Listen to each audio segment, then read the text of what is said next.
Inna ad-dina 'indallahil Islam.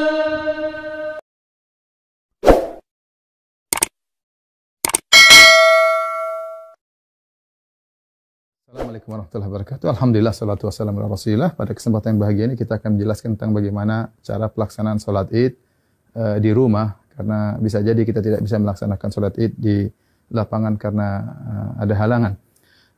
Para ulama, jumhur ulama berpendapat bahwasanya dibolehkan sholat id di rumah bagi orang yang tidak bisa menghadiri sholat id di lapangan. Sebagaimana diriwayatkan Imam Al-Bukhari rahimahullahu taala bahwasanya Anas bin Malik radhiyallahu taala anhu pernah sholat di rumahnya, fajama'a ahlahu wa banihi, maka dia kumpulkan istrinya dan anak-anaknya, kemudian dia menyuruh budaknya untuk menjadi imam. Ini dalil yang dijadikan dalil oleh para ulama bahwasanya boleh sholat id di rumah. Adapun bagaimana cara pelaksanaannya, secara umum pelaksanaannya sama saja. Tidak ada bedanya kita sholat id di rumah dengan sholat id di lapangan.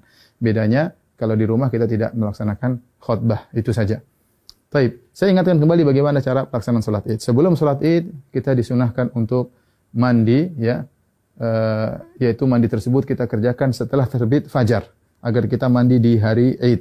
Ya, setelah itu kita disunahkan juga untuk makan korma dalam jumlah witir, ya, mau 3, mau 5, mau 7, karena itu sunnah Nabi SAW. Kenapa kita dianjurkan makan korma? Untuk menunjukkan bahwasanya hari tersebut adalah hari Al-Fitr. Al-Fitr secara bahasa artinya berbuka. Idul Fitri artinya hari berbuka, artinya kita sudah tidak puasa lagi. Maka kita tunjukkan bahwasanya kita berbuka. Sebagaimana kita berpuasa karena Allah, kita berbuka juga karena Allah, dan Nabi SAW segera menunjukkan berbukanya tersebut.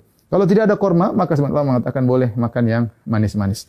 Kemudian setelah itu kita sholat id. Adapun sholat id, maka waktunya dimulai dari waktu syuruk, yaitu sekitar 15 menit setelah sunrise, setelah terbit matahari. Dan berakhir kata para ulama sebelum waktu zawal, yaitu sekitar 15 menit atau 10 menit sebelum azan zuhur. Di antara itu kita boleh melaksanakan sholat id. Tapi yang terbaik kita sholat id di awal waktu, di pagi hari. Adapun pelaksanaannya, maka kita bertakbir rakaat pertama 7 kali, rakaat kedua 5 kali takbir. Nah, ada khilaf di kalangan para ulama tentang 7 takbir ini. Apakah 7 takbir tersebut termasuk takbiratul ihram ataukah takbiratul ihram tidak dihitung? Ya, takbiratul ihram tidak dihitung. Ini pendapat Imam Syafi'i rahimahullahu taala dalam kitabnya Al-Um, bahwasanya takbiratul ihram tidak dihitung. Jadi bagaimana caranya? Kita bertakbir dulu, Allahu Akbar. Ini takbiratul ihram. Kemudian kita baca doa istiftah. Setelah kita baca doa istiftah, baru kita bertakbir 7 yang disebut dengan takbirat zawaid, takbir tambahan. Kita takbir Allahu Akbar.